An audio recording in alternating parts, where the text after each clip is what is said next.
All right, everybody, we are back here at the At Home Home Show, sponsored by Step Beyond Green to Healthy. And I am always excited to hear about the realty world, mostly because I am in the construction world. I'm going to bring within here Abby and Sarah from First Weber. How you both doing?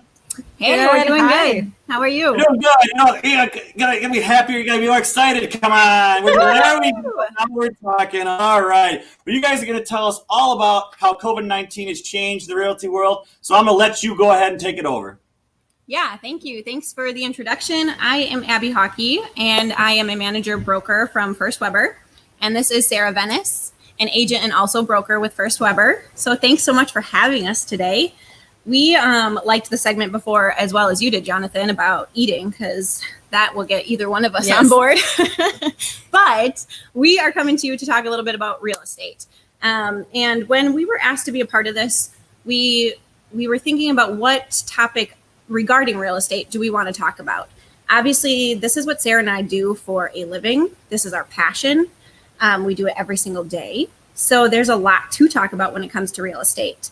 But given the platform that we are here on and that we're at, being this virtual home show, we decided we should probably talk about COVID and how it has affected our marketplace and what we do from a day-to-day basis, and what you guys as the consumers, the buyers and the sellers should also know about COVID, and trying to take a positive spin on it, right? Because it's been, regardless of how you feel or what your opinion has been on COVID itself, or how it has or maybe hasn't even affected you, it has definitely impacted our nation and our economy and our day-to-day lives. So in turn, it's also affected real estate and our marketplace. So we just want to take a little bit of time to kind of touch on what you should expect as a seller and what you should expect as a buyer if you are looking to get into the marketplace right now, or maybe you are actively in it also. And some of these things maybe shocked you or took you back or whatever it might be. But we're also trying to make it a little fun and make it positive. This isn't, going to be a daunting session or anything. So hopefully it's not. If it is, chime in and let us know, or don't. Anyway, so I think ultimately what we want to step back and look at first and foremost is that when the Safer at Home Act was put in place, we were deemed an essential business, which we were so grateful for and so thankful for, to be able to continue to do our business because, you guys moving, buying and selling, that doesn't stop. And it's a crucial part of our economy. So we needed to keep moving forward. But how do we now go about business? Yes, we are allowed to do business, but it's not business as usual. And that phrase was coined very quickly in our industry. This is, we're allowed to practice, but not business as usual. So what does that look like for us, for all of you? And things have had to change and adapt, and some for the better, which is exciting. And it's gonna change our industry moving forward. I think another thing too, quickly to touch on, is what does our marketplace look like right now? So that kind of prefaces our discussion, right? So our marketplace right now is a seller's market, which for everybody out there, what is a seller's market? So a seller's market ultimately means that we have a high demand of buyers and very low inventory. So lots of people wanting to buy, not as many houses out there to sell to them. So it's just created this crazy marketplace right now for both buyers and for sellers. And there's a lot that you need to take into consideration. So let's kind of dive into what it looks like for the selling side and what has changed ultimately. I think first and foremost, everybody should know that this is not a one size fits all. Every single seller's situation is a little bit different. And that's always been the case, but I think now more than ever, whether it's a vacant property, right? Or, You might have young kids at home, or you might have elderly people living in your home with you. There's all different precaution levels that need to be taken, and you need your agent to be able to sit down with you and have that discussion with you openly, and you feel comfortable having that discussion with them. You guys should all, regardless, like we said, of what your opinion is on COVID, we still need to talk about it. Has it affected you? Have you seen effects by it? Are you not worried about it? Are you worried about it? Because I think that's a really important place to start. Yeah. Would you agree? Yeah. Yeah. So I think as a listing agent, that is one thing we first and foremost want to talk about. And if you say, hey, it's not an issue, okay, great. Well, we'll move on. But ultimately, like we said, it's not a one size fits all. And when we're talking about gearing your house up to hit the market, we are there for your expertise level, but we really go off of your needs and your wants. And that's a beautiful thing about real estate, ultimately, is that we're able to cater to you and your needs. Right. And it's also keeping in mind the buyer's needs that are coming in, whether or not the seller's stance may be one way or the other, but it's setting those precautions out there. But it's also keeping in mind the buyers that are coming through and their situation and maybe their thoughts on it. And so we've just kind of been playing that out and trying to see what works best for everyone, whether it be hand sanitizer at doors, removing shoes or shoe covers, wearing masks. Right. Yeah. Yeah. And public perception too. You're putting your house out there and you're going to have people coming through. So we want to make sure, like Sarah said, we're working to keep everybody feeling comfortable in the situation is really important. Okay. So a couple things. What's changed? First of all, a lot of you guys are at home now, right? And I mean, I think we're all starting to come out of our house a little bit more and do things. And especially since the weather's getting nicer, that's obviously a huge benefit. But we have all become a lot more comfortable at home. So keeping in mind, our web traffic has skyrocketed over the last few months. Everybody is online right now. Obviously, that's why we're here today. So understanding that and just understanding then the logic behind that. We have said for so long, for many years, with social media's presence picking up, that your first showing is online. And now more than ever, that is crucial. It's crucial. It's huge. Your online presence has to be on point. So online presence, what does that mean? Your agent hopefully is investing in professional photography so that when the buyer clicks on your property or it comes up in their search, it looks perfect, immaculate, right? It's everything. It's clean. It's organized. The angles are right. The lighting is right. It's really, really important. So we're seeing agents more than ever put money towards their marketing for professional photography. And then also virtual walkthroughs have become more popular. 3D Matterport, where you can literally have people walk through your home on a 3D tour right from their tablet or their phone or on their computer, whatever it might be, so that they can get a 365 view of your house. So like we said, your first showing is online, and that truly is what they're doing. They're walking through your home. And if it doesn't look great, if it doesn't appeal to their eye, that first couple of clicks, they're swiping to the next property. You can guarantee it. So it is very important. A couple other things that people have been doing too, drones, I think, are becoming more popular. If you live on a lake, you want to be able to see the lake, what it's like. If you live on a big property with land, buyers need to be able to look and visualize how their day-to-day life is going to intertwine into the layout of that property or the outbuildings. Is it going to work for them? Can they have horses there? Whatever it might be. Right. And this is all before the showing's even scheduled.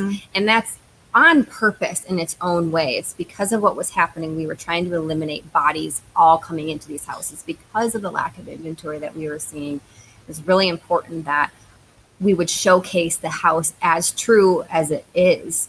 That way, if a buyer said that house is too close, that neighbor's house, or maybe the land is too much for me, we're not even going to set up the showing. And then people that, didn't take the extra investment for that, maybe that's sending the buyers through to walk by or drive by before we set up these showings. But that was all very intentional during this time, was to make sure that the web listing looked in its best light. Well, right. And it's so nice too to be able to weed out some of those buyers that aren't going to necessarily come to your house to write an offer, or maybe they get there and then instantly realize, oh yeah, that house is way too close. Right. Well, we could have stopped, we could have put a stop to that before, like wasting the buyer's time and wasting the seller's time ultimately. Exactly. So it's important. I mean, we obviously feel that it's extremely important. Yes. And for you as the seller, it's good for you too. There's so much that goes into getting your house ready for showings, and potentially having to get your kids out the door, or the dogs or the cats or whatever it might be. So to have somebody take that extra step to make sure it's only serious buyers coming through, or buyers that see a potential in actually purchasing your house, is really important. Right. And remember, a lot of people were working from home and kids were getting homeschooled. Oh. Right. So that changed showings tremendously on how we were able to get people in the door and what times. And that just added a whole new stress level to getting your house ready. And anybody that's watching this that has ever sold or gotten their house ready, that that's a huge task to take on. So it was important for a lot of sellers to make sure that their house was most accurately portrayed online, so we could eliminate those showings. So you didn't have to rush out of the door because you knew that buyer wasn't going to like the house because of the layout or whatever that may be. So that was really, really crucial. Yeah. And I think, I was going to say along that same lines of people being at home, ultimately, we'll touch on this, I think, a little bit at the end, but we did see a drastic slowdown in our marketplace, obviously, right when COVID hit, and everything was a little bit up in the air. Yep. And primarily for that reason, sellers all of a sudden would pull their houses off the market, or they didn't go forward with their listing right at that moment because, how were they going to be able to accommodate the traffic or the people coming through or the potential exposure? Yes. Exactly. So we saw that for a while. As we moved into April and May, we did see that loosen up a little bit, and we'll touch on that, like I said, towards the end. But there's so many factors to keep in mind, but all of the precautions that have been made are such beneficial precautions for you guys, and having somebody think through these steps is crucial in our opinion. So another fun thing that has changed. So social media, obviously, we all know is has a huge presence, and more in our real estate industry, it's important for marketing purposes. So when we were deemed essential, certain things were continued to be allowed, certain things had to change a little bit. And one thing that definitely had to change was open houses.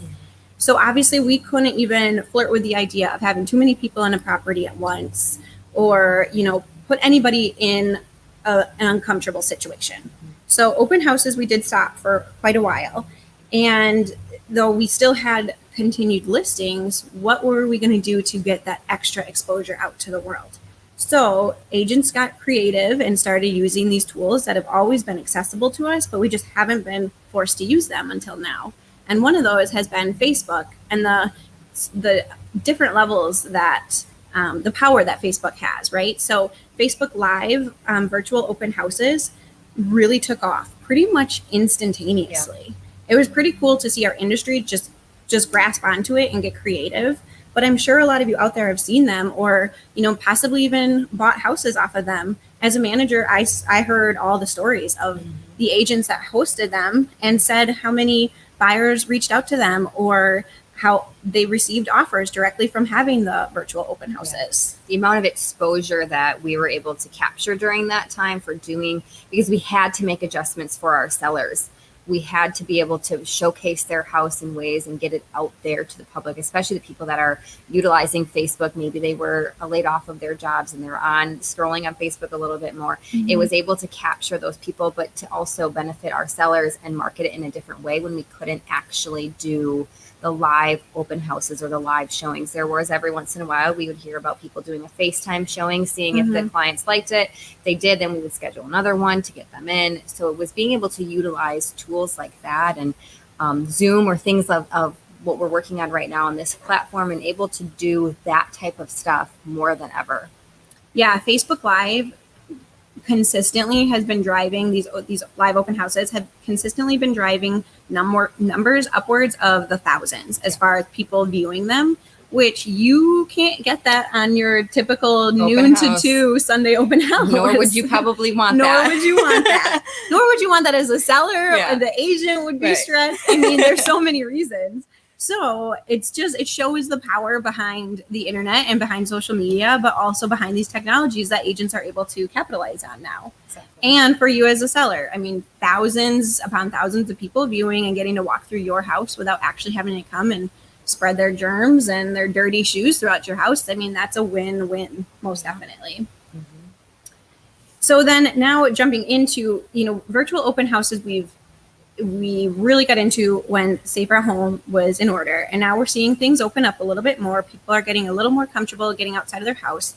So open houses they are allowed now. People are starting to do them again and getting out, depending on the situation, depending on the property. There's a lot of things that have to go in behind it. A lot of things you need to think about before you go into actually hosting an open house. But given that there's still precautions put in place, and every brokerage might be a little different. Every agent might also operate a little bit differently. But what we're seeing is that we're really trying to be cautious and kind of conduct them like in showing, which we'll get into as well. But one group at a time through for your open house, and traffic patterns maybe even developed, like go in this way and out that way, so that we can keep a constant rotation, limiting your time while you're going through. Also, what personal protective equipment is going to be available, whether you as the agent or the seller provide it, or the people coming through, or the buyers coming through for your open need to wear. So whether that's a mask or booties, having hand sanitizer available. So all these things kind of go into the planning behind it, but also the precaution. So just know that we're out there taking those steps to continue to keep things safe for everybody. Anything else on that? Sorry. Yeah. So just with the open houses kind of leading into showings, we've limited the time. So previously, before COVID, it was, you could have up to an hour time slot for a showing. Sometimes we could add little restrictions in there, here and there. But now we've seen, 30-minute showing increments to 10 minutes, some of them, some 20 minutes, because we needed to accommodate all the buyers that want to see. So we've shrunk the showings, but it's also, we're not allowing overlapping showings, like Abby was saying with open houses, having just single parties through at one time. Same with showings. So there could be a whole crew of buyers that want to get in with their agents, and we just kind of wait outside and people take their turn looking at these houses. So we're not crowded. We're not going into these houses having multiple groups. Like if you have bought in previous markets, I'm sure even recently you've seen, the line of streets of all the cars parked to see the one house, and it feels like an open house in its own way, which can be very overwhelming. So it's the respectability of that all has of the showing of the buyer to have their individual showings at the open houses now and at actual showings has been really, really neat to see. Yeah, ultimately, it felt like a revolving door for a while when in a busy market. So it's really nice, like Sarah said, to have those time slots for people specifically. Oh, this is wow! You guys have dealt with a lot in the last couple of months, huh? It's been a busy couple of months, to say the least. I bet. I think one of the questions as you were talking is, and I think it's everybody's, crystal ball. Do you think this is here to stay for a while? Do you think that we're going to get some kind of hybrid going into fall that's going to allow, the showings to last a little longer, less virtual, more in person? Or do you feel like this is here to stay for the long term? Yeah, I mean, the crystal ball is the ultimate treasure, right? We all would love that, especially right now. But the hybrid, I think you hit that spot on. I definitely see a mix between things. Like virtual showings, for instance, a lot of agents have implemented those, saying, you cannot come through the home until you view the virtual showing first. And that, again, helps weed people out. So again, a little bit of a mix there where you can first view that. And then if your buyer is serious, then you can jump into an actual live open house. But yeah, definitely. I think all of the virtual platforms we're seeing certain people love it and gravitate towards it, and then other people wanting the traditional way of doing things. So it's been nice to have that mix, that hybrid, like you say.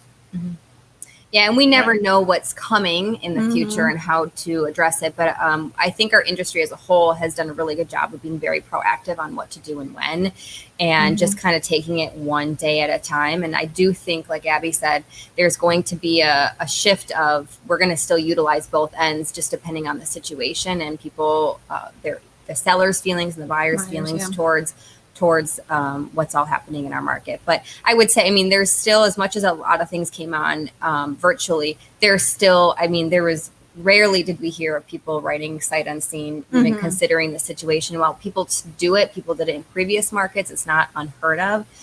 It's still, people were still seeing the houses in person. We just had to adjust the way that could happen.